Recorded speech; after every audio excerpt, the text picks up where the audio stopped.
And he's also a blogger for the independently.org blog.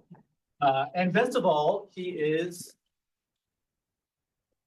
an alum of UC Law San Francisco. So we're very pleased to be able to welcome him back to our campus after he obtained his JD at UC Law, then known as UC Hastings, obviously. He practiced law and mediation in Oakland for a little bit, and then went on to earn his PhD at the University of Wisconsin-Madison, where he worked with the legendary socio-legal scholar, Mark Galanter. So Professor Lande's talk is entitled, How Can Real Practice Systems Theory Help Attorneys and Mediators Improve Their Performance? I take it there's been a tweak to the title since we originally advertised this. It basically follows from this real practice systems project that he launched several years ago that now I take it has an AI component that we're going to learn about shortly. So without further ado, let's welcome Professor John Lande.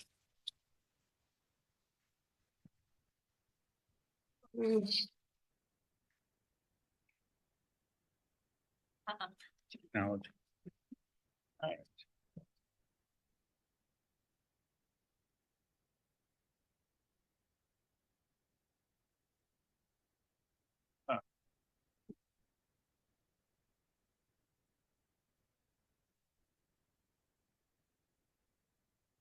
Thanks for all being here, especially those of you who don't have to be here, and those of you who are with us on Zoom. So as Hiro pointed out, there's a little tweaking of the focus on this topic because 6 weeks ago, to my amazement, started developing an AI tool, which I'm going to talk about and actually demonstrate and really invite and urge and plead and beg you to help me test. So that's, and this AI tool is originally designed to help mediators and attorneys, but also parties, professors, students, program directors, and probably lots of other people as well. And I'm not getting it to advance. Maybe if we just do this. Oh, come on. Technology. I wonder if it's because we are using the duplicates. Oh, there we go. No, except that's. Maybe it was just. I think it was just. All right. So there we go. Thank you, Karen, who has been a phenomenal help to get me here and all. So thanks for inviting me back to Hastings, which is what I knew this as. I graduated in 1980. I know I don't look that old, but I really am. And I'm looking forward to this conversation. I'm going to give you an overview of the real practice systems theory, then a summary of the real practice system negotiation and mediation coach, the AI system that I was telling you about, and then the fun part. So I'm going to actually try and race through the overview and the summary so we can have fun having you play with our system together. And I'm going to provide a copy of the PowerPoint. So those of you who are on Zoom, we will upload it in the chat towards the end. And do you have that still? Maybe not. Oh, good. And so we will upload that at the end because I know many of you, even on Zoom, are good students. You want to have copies, and there are links to all sorts of things, including how you can access the tool yourself and play with it at home. All right. So real practice systems theory. I was dissatisfied with the traditional mediation theories. This grew out of mediation, but it applies to all sorts of dispute resolution practices, particularly those of attorneys, as well as acting as representatives, as well as neutrals.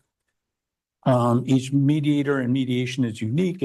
They're affected by lots of different factors, including their own contributions to their mediation. So as we were just talking in class, you know, if Hiro and I are mediating the same case, we're going to do it differently because of our differences in our backgrounds and our goals and our values and the kinds of cases that we mediate. So if I mediate a family case and he mediates a commercial case, well, we're going to do it differently because those are two different kinds of animals.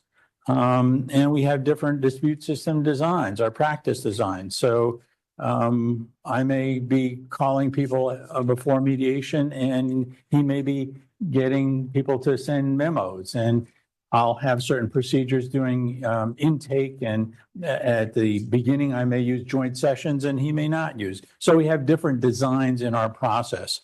And then different mediators reflect or don't reflect. A lot of them don't reflect. They're so busy, or that's just not part of their practice. And if those who are reflecting on it may improve it. And, you know, as I was discussing in the class, the goal of this is to make practitioners more self-aware and more intentional. And instead of just sort of using the same models and the same ideas as if it applies across the board to all sorts of cases. And as I mentioned, it applies to other practitioners, including attorneys. And it talks about people who use, who mediate regularly have systems, as I was describing, a whole range of actions before, during, and after mediation sessions. People often think about only what happens during mediation sessions. Part of it is conscious and a lot of it is unconscious. After you've been doing it for a while, you just sort of are operating on automatic pilot. This is the way you've been doing it, and that's the way you always do it. And maybe there are good reasons, maybe not. And of course, there are some things that are very conscious, you know. So for mediators or attorneys or other practitioners, when you're dealing with a challenging situation, you're very conscious of, gosh, these two people are not getting along. I'm not getting them to do what I want them to do. So what am I going to do to help move the process forward? And there are a whole mess of factors that will affect their systems: individual history, their values, their motivations, their knowledge and skills, categories of cases and parties and behavior patterns that they develop. So, you know, I know that there are certain kinds of cases that, you know, you have cases, you know, if I'm doing family cases where maybe there's domestic violence, or maybe there are kids, or all sorts of categories that practitioners develop in their minds that help them make decisions. And then they have the designs of their systems, which may include routine procedures, such as the kind of intake they do, whether they have joint sessions or not, a ton of things, and strategies for dealing with recurrent challenges. So this graphic in some way really illustrates the model, and it's helpful to, and originally, you know, as Hiro was talking about the focus, I was going to spend the whole hour talking about this. But I don't want to do that because I want to spend more time playing with this system, which I think is really cool, and I hope you will as well. So I'm just going to briefly describe this, and note that in that left column, you can see that there are 4 stages of in the mediation process: case evaluation and client counseling. That's where attorneys learn about cases and counsel their clients. Preparation for mediation sessions. So there's a decision that's been made that there's going to be mediation. And of course, this, I should say, this is an ideal or theoretical framework. Not everybody does this. Not every case has attorneys. Not every case there's careful case evaluation, client counseling. Not every case there's preparation for mediation session. So this is sort of an ideal, which actually in many cases mediators do and attorneys do. And then there's the mediation session itself, that 3rd stage. Well, you can see that there are these 2 other stages before, including the decision as to actually who to hire as a mediator, assuming that the parties have that choice.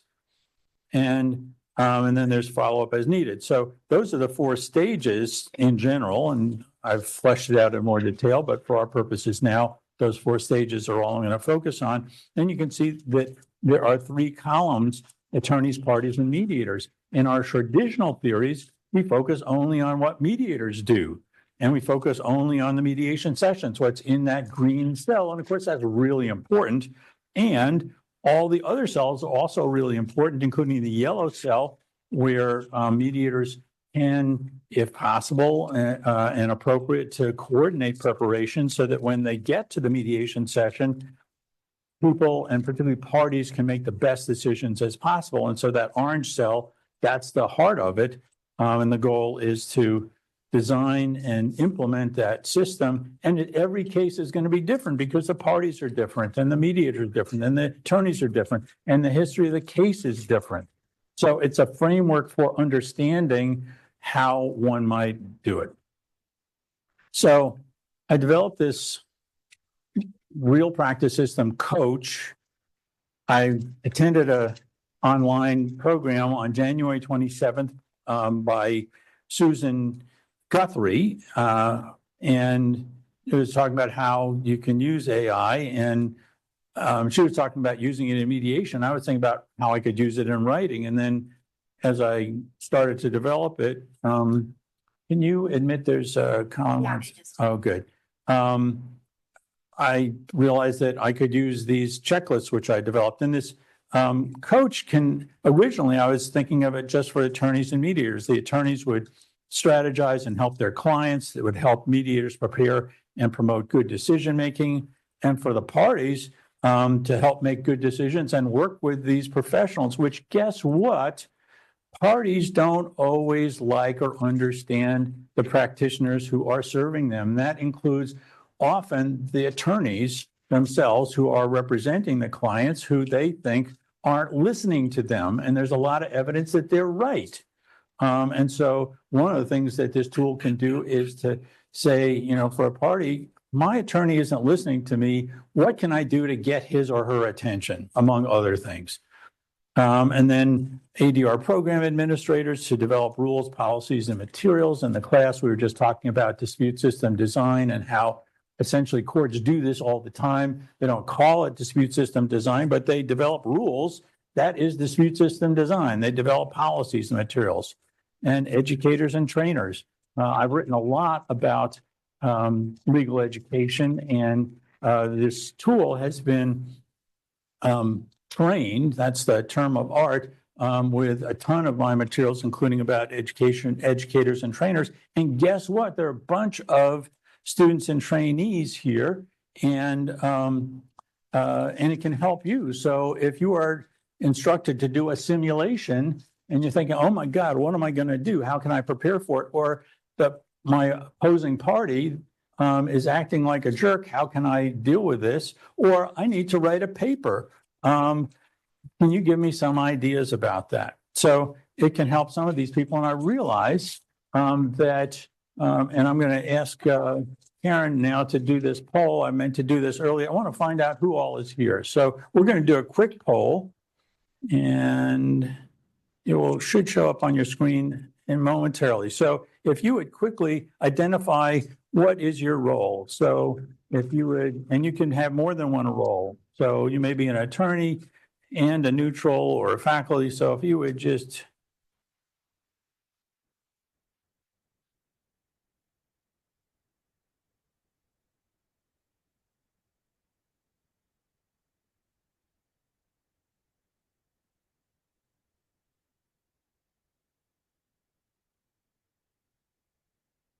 Gonna take a couple more seconds to see if the remaining participants want to. Well, this is good. It shows that a bunch of people are neutrals, attorneys and trainers and faculty, and one is an other. No students on the line. Go ahead. They're the students. Well, that's what I was coming to. So I want to ask this same set of questions for the folks here. So by show of hands, how many of you are students? Okay, that's what I thought. Any of you faculty? Okay, we got trainers, neutrals, attorneys. Okay, and others. Okay, so we can end the poll here. So not surprisingly, we got students in the audience in person and practitioners online. Okay, so we can get rid of. Can you? Yeah, I guess we can. Yeah.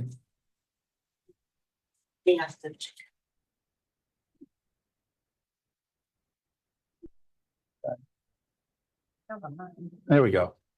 All right. Okay, so now it's not moving forward. This is the story of my life. There we go.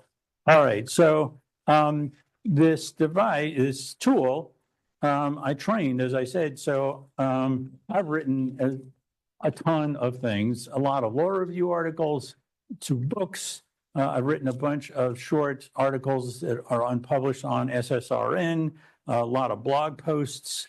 2 things in particular, what got me going on this was I wrote some detailed checklists for mediators and attorneys in mediation, going through both theoretical knowledge as well as my own practical experience about all sorts. And these are checklists, which is what attorneys use all the time. Doesn't mean you do everything on the checklist. It means you look at the checklist and say, ooh, there's something I want to do, or nah, I don't need to do that one in this particular case.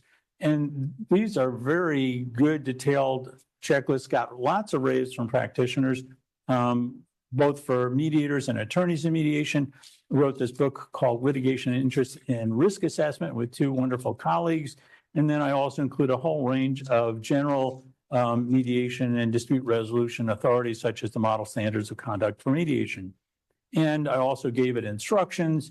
It's supposed to be able to apply to specialized practical applications. It's supposed to do creative problem solving, give clear and concise explanations, included some material about ethical considerations, and to use good language guidelines. I have been on a kick lately because in our field, people use lousy language. I think that's the technical term. It's really rotten, and it's very confusing, and people think that they know what other people mean when they say these words, and they don't.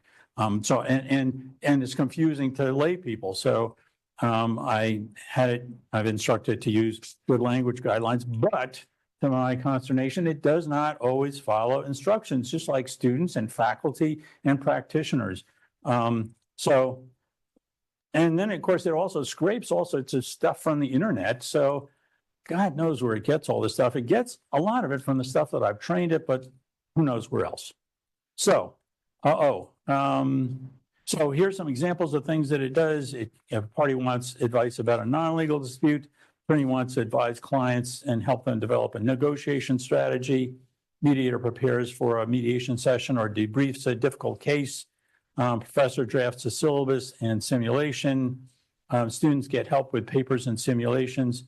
Program director drafts ADR court rules. These are some things that this tool should be able to do because of its wonderful training. So before we turn to you, let me just stop and see if people have any questions, either here in person or online. Go ahead. How do you factor in emotions into the training? Like, are you able to train the AI tool with emotions and to recognize emotions and to generate responses with emotions? Yes, excellent question. And that comes from this wonderful training that I have done. And this grows out of the, being serious, this litigation interest and risk assessment book focuses a lot on intangible interests, which deal with a whole set of emotional concerns. For law students, this may be a shock, but a lot of parties don't like being in litigation. They don't even like being in mediation. It's extremely stressful, and there are all sorts of factors. And this, one of the things that I was concerned about with the litigation interest and risk assessment book and the checklist is to encourage practitioners to be more conscious of all of these things. Often what happens in practice is that they will overlook them. They get to the end of a mediation, there's still a gap. And then they say, well, you know what? It's going to be really stressful if you continue in litigation, so why don't you settle? The idea is to encourage particularly attorneys, but also neutrals to think about that and address a whole range of intangible interests early on. Excellent question. Thank you. Other questions? Any questions online? Going once? Twice? Do we have any people? Okay. So now you. So we're going to take the coach out for a spin together. I want you to suggest some questions, preferably based on real situations in your real lives. So you as students in the room and those of you at home in your offices online, if you have situations in your practice, would like you to use those. So for example, if you're a student saying, oh, I have to write a paper and I'm not sure what to write about, or I want to write about this. Can you give me some suggestions? Or I'm in a simulation. Or if you're a practitioner at home, I'm in the middle of a mediation, or I just did a mediation and it didn't turn out well. So help me think it through. So want to have people suggest things to see how this thing works. And then you can suggest questions other than the things that I had just suggested. So with that, well, I'm going to go back actually and I'm going to stop the share. Let's see if we can get this technology to work. And now I'm going to minimize you now.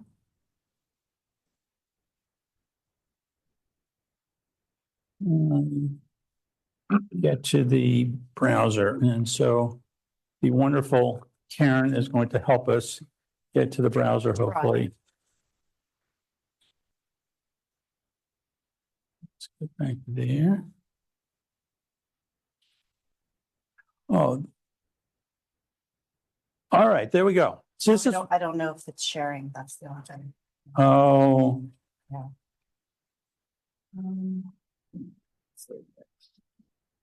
I may just have to tell.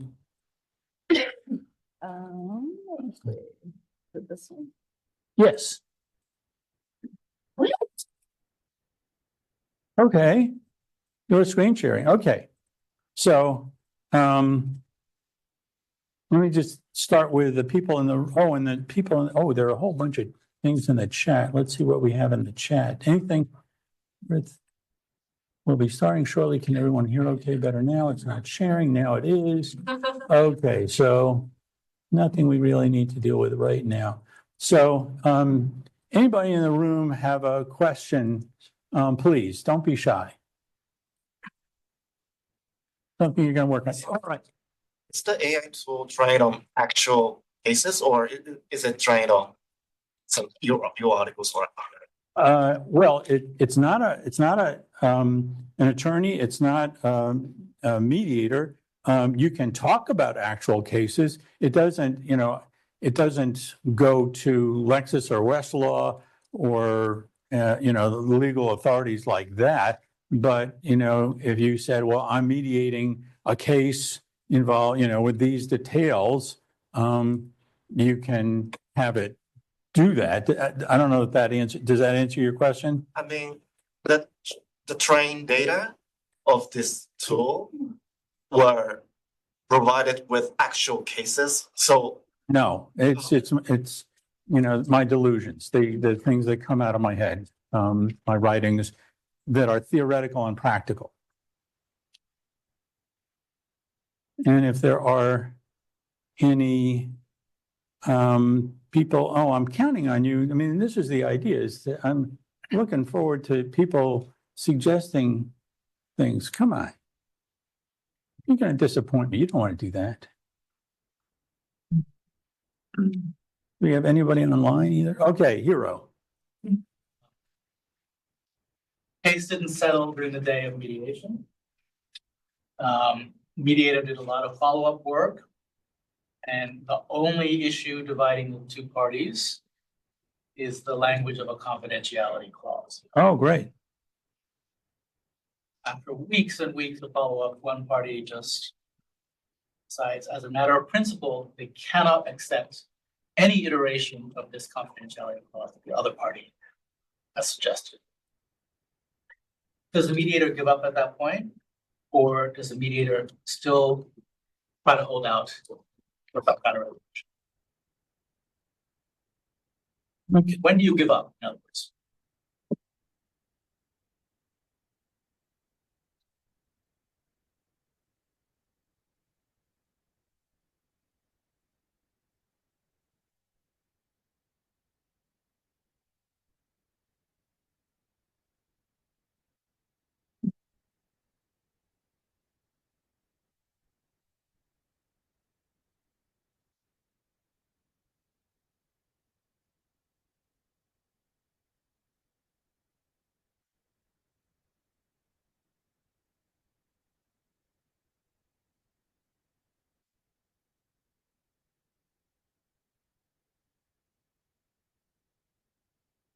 It will correct for spelling mistakes.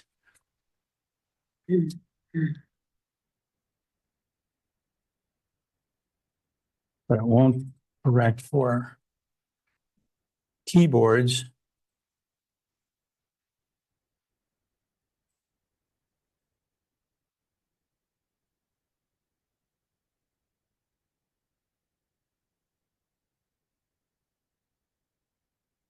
All right.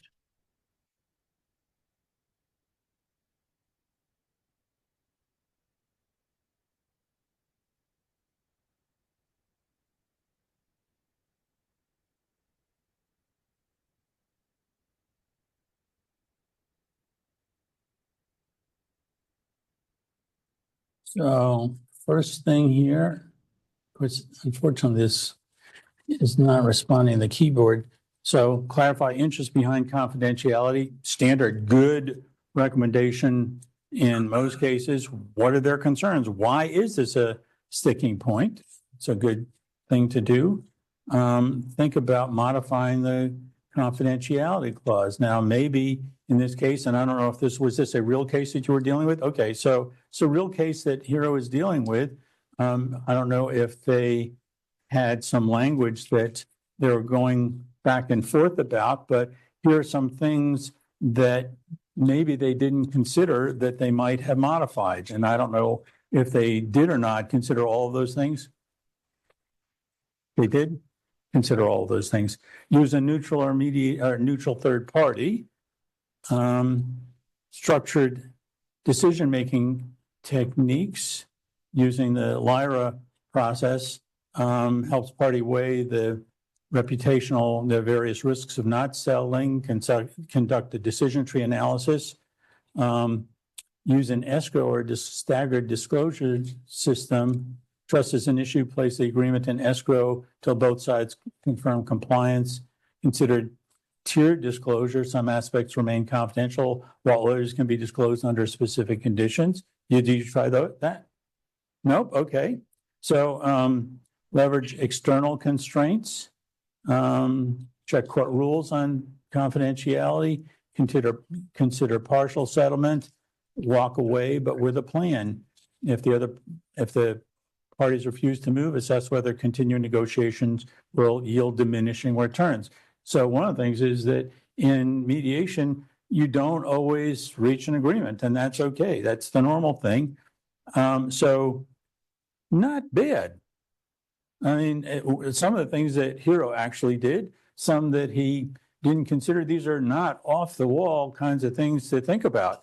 And part of the goal of a checklist is to help you think about all sorts of things that you might not have otherwise thought about. And so in the class, we were talking about what the goal of this real practice systems is about. And the goal is to help, as I mentioned, to have people be more conscious and intentional. And they're all, you can't think of everything. And so that's what these, dang tools are there for. So excellent question. You get an A for that. Okay, great. Won't compete with that A of the professor, but I do have a question.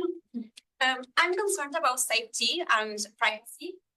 My question is, does this AI collect information? If I put confidential information about my case there to ask a question, will it be collected? Well, one thing in particular I would say is, and Susan pointed this out in her presentation, that it's generally not a good idea to put in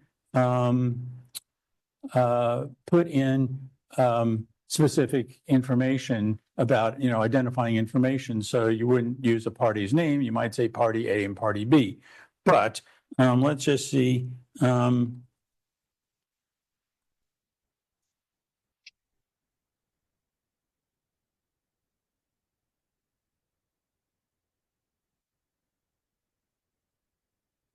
think I know the answer because I keep on asking because it remembers stuff and it says, no, I don't remember what you said yesterday. An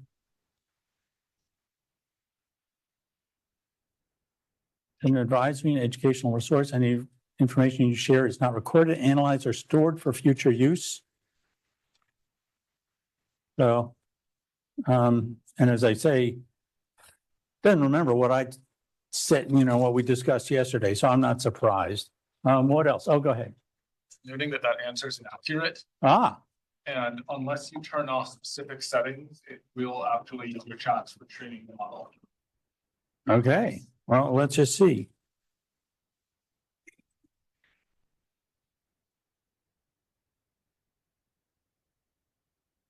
Particular if you go to settings, data controls.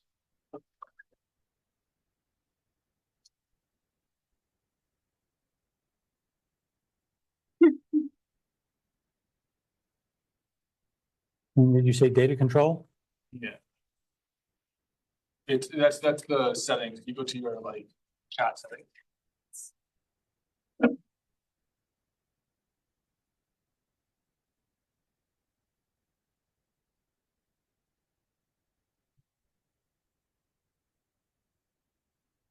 Well, it disagrees with you, although I don't necessarily believe everything that it says. So, and I've had a lot of disagreements with this bugger, and so you know you have to take everything with a grain of salt. Not only about whether it saves stuff, but also whether it will. See, let's see. Oh, is. Can you provide an example of a case to simulate mediation? Got lots of great response for student practice. Good guidance is not to use platforms with anything confidential. Tom is exactly right about that. Other questions from students? Any of you are doing, have done a simulation? No, you haven't done simulation. What kind of school is this that you aren't doing simulations? You call yourself a law school? You're doing simulations. Any of you have to write a paper? Yeah, some of you have to write a paper. So tell me about a question that you have about writing a paper. I'm writing a paper about, and I need some help. Go ahead. How can I use the 9/11 Victim Compensation Fund?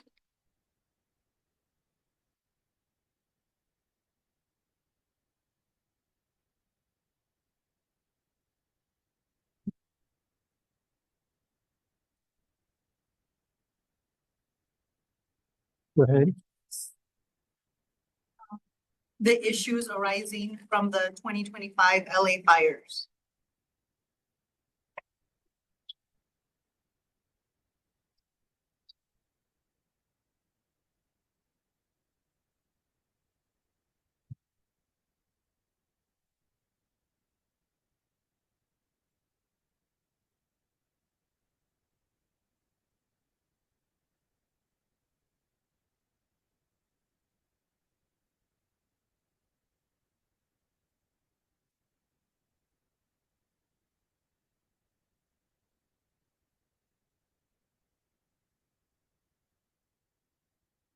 Now here it's talking about what resources are available. Wow.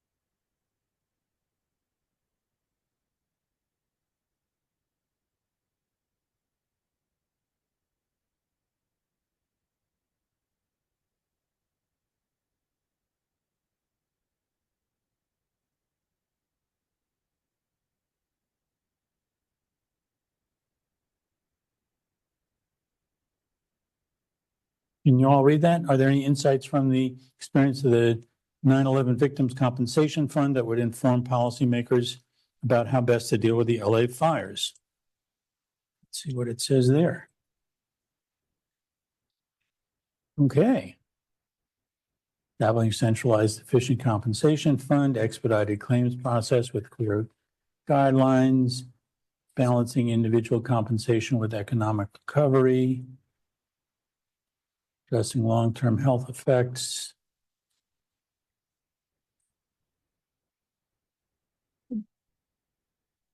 Incorporating insurance and liability considerations. Holy moly. I bet you weren't thinking about all of these things. Public awareness and outreach, encouraging settlement over litigation. Okay, conclusion, lessons, speedy payments, health protections, economic recovery, avoiding prolonged litigation. Not bad. Not perfect, I'm sure, probably things that are missing, but some things that food for thought. And certainly if you're writing a paper would be worthwhile. Here, did you want to, oh, so you're picking up the mic. What time do we end? We end at 12. That's not correct. Okay, We've got about 15 minutes. okay. we've got- And for those of you in the Zoom audience, if you'd like to, ask a question or make a comment, maybe you could put it in the chat or raise your Zoom hand so we can see you. Yeah. Oh, come on. Go ahead. Do you train this AI tool on things like they should not say? Well, yes and no. I mean, I tell them not to use dumb words like BATNA. Don't ever use BATNA. It's certainly not WATNA, which, I mean, if you don't know why you shouldn't use WATNA, then Hero will straighten you out. I think you were talking more specifically than, or more generally than about particular language terms. Short answer is I haven't trained it that way. One could. From the testing that I've done so far, it seems to use remarkably good judgment. I think maybe that's because it's, taking it from its trainer, but I don't know why. I mean, the kind of responses that you're seeing here seem appropriate. And so anyway, short answer is no. Other questions? Again, I would like to test this out more and see, with some prompts. I mean, part of it is you're my guinea pigs. Wait. I want to find out how this sucker works, and particularly with real situations. So, maybe you're writing a paper about the LA fires. Are you? Oh, you? Yes. Yeah. So, this would be helpful for something like that. So go ahead. Huh? Does arbitration law allow companies to extend arbitration to disputes completely unrelated to the original claim? Now, one of the things is, I don't know that, I mean, this is going to be an interesting thing. I don't do arbitration. I don't do windows. I don't do all sorts of things. And I haven't trained this on arbitration. So it'll be interesting to see what the heck it says, because there's no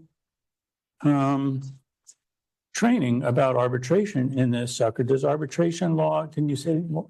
Yeah, companies allow companies to extend arbitration clauses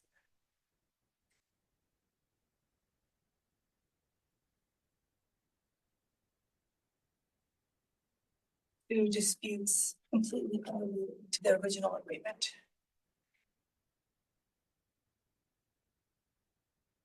Me. Disney. Yes, actually.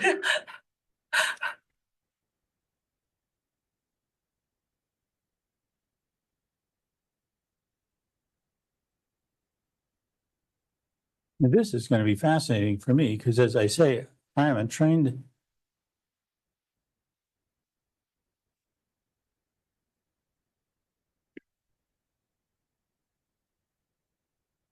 Now, we happen to have an expert in arbitration law, if I'm not mistaken here, who can assess the wisdom and the correctness of this response.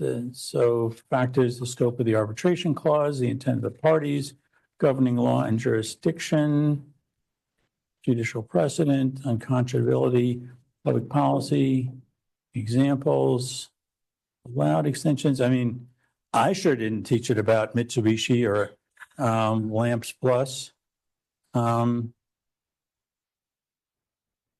would you rate GPT so far? Oh, excellent. So conclusion, It got Lamps Plus wrong. it got what? Lamps Plus wrong. SCOTUS ruled ambiguity in an arbitration agreement must be interpreted against arbitration, meaning unrelated. Lamps Plus was a class claims arbitration case. I haven't, and then Mitsubishi was, Did it reject? I mean, what would you say, Hiro? Is it wrong about Mitsubishi and Lamps Plus? It's correct about Mitsubishi. I don't remember the exact fact pattern. Plus. Okay, so So you said you didn't train it. You said you didn't train it on arbitration, but what did you train it on? I'm curious to know what kind of prompts you put in here. Do you just upload all of your articles and that's it? I uploaded virtually all of my articles, and I have a document which I don't have in front of me, but there are 14 categories of topics. So the first one was essential elements to RPS theory. So the Cardozo article, the checklists, a variety of other things, whole series of things, particularly about mediators, about about attorneys, preparation for mediation, early dispute resolution, court ADR, legal education. So, a whole bunch of my theoretical articles, and I've also produced a lot of very practical documents for practitioners, but nothing about arbitration. I saw a hand, or I was hallucinating again. it's also wrong with Mitsubishi. Okay. So, I mean, one of the things that what this illustrates, and certainly about this tool, but I would bet it's true about lots of, and we know it's true about lots of tools, is that as the Rhino president, former President Reagan said, trust but verify. So you should look at it and see if it makes sense and make your own judgment. Now, some of these specific things like the holdings of cases are, very specific and it may be right or wrong. Some of these other things like what to do, it's not like there's a right or wrong answer. It's some advice or suggestions, which you then use your own judgment to say, well, yeah, I'll try focusing on the scope of the confidentiality clause, or I won't, or all sorts of things that aren't right or wrong. But I'm sure that this does all sorts of things that are wrong, which are not, by the way, the fault of the designer or trainer. I want that to be clear. Other questions? We still have 8 minutes. At least one more. Come on. Is this In the back. available? It is.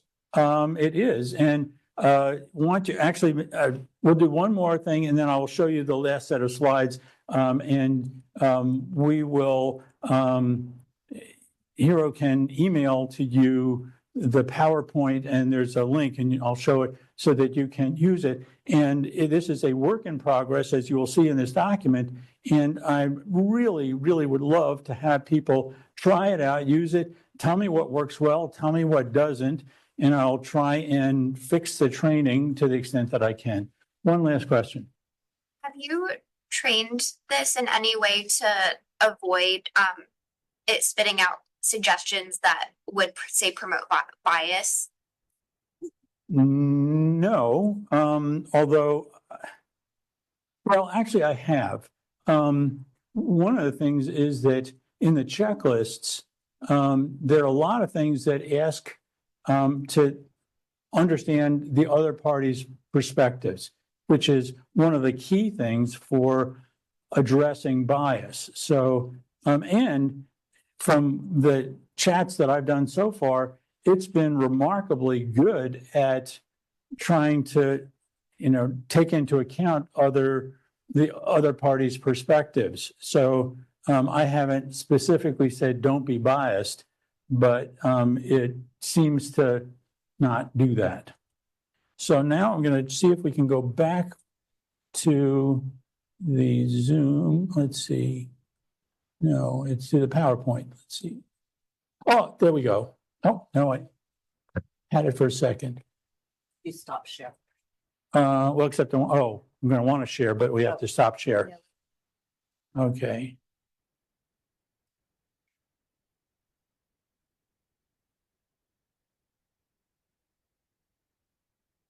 There we go. All right.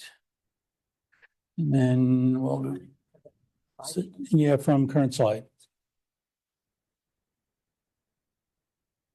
Oh, and we've got one thing in the chat. Let's see what we got.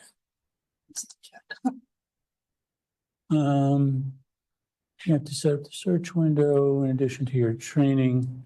Set up the search web in addition to your training materials. Not sure what that means, and Tom, we may talk about that later. So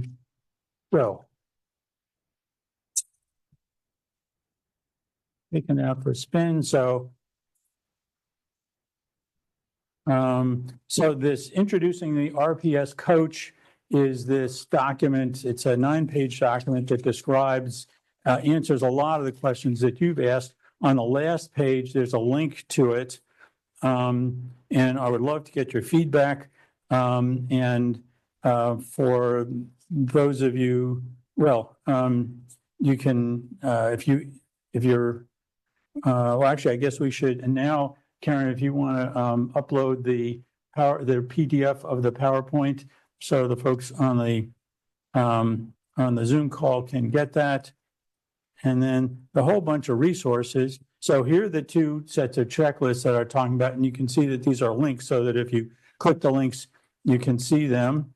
One of the things that I have been concerned about, a recent article is about how you can turn adversarial attorneys into quasi-mediators. Quasi meaning that they're not neutral, but how that you can make them more cooperative and more productive, which is what I think, and it doesn't mean that you'll be cooperative in every case. If the other side is being difficult and is using bad tactics and is unreasonable, then you as an attorney shouldn't roll over and just say, okay, I'm going to be reasonable and cooperate. But to the extent that you can, attorneys can, they should be looking for opportunities for cooperation. So this is a really important concept for you all students who are in the room who are maybe going to be practicing attorneys, because you're going to really be representing clients in mediation a lot more and a lot sooner than you are likely to be